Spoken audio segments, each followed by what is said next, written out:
And you probably could do another podcast just about this last question. What advice would you give to someone that's in high school? So if I showed this episode or this part of the episode to my kids in class, what would you be able to tell them? Thank you. And I'm true to my 18-year-old self. I loved Spanish. And I know that if there was a forced fit of me going into a preset career, I would have never been satisfied and been at my best potential. And not unfortunately, but my friends could not really compare notes to what I was doing. They had their own paths, their own destinies. No one was going to learn a second language and move abroad and start a call center. So once again, I had to stand tall. I had to not quit. I had to make sure that I was going to go all the way just to see if I were capable and I had the potential.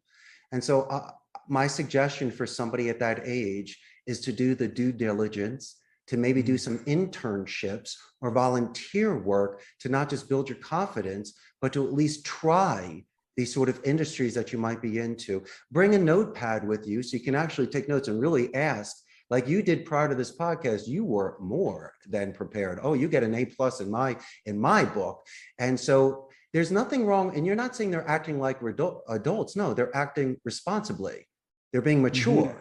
And you can do that at any age. And so if somebody comes prepared and also dedicated practice, just don't do your 5 hours, 1 hour a day in class.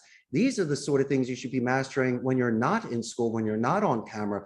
I myself did additional Spanish when I wasn't in class, watching movies, reading, having an intercambio so I can talk over coffee. And so these are the sort of things that your father did to become a semi-professional athlete, like you have done to be a top teacher because you're preparing your lesson plans. And I myself, as a speaker, a bilingual speaker, and the amount of hours all of us have put into it.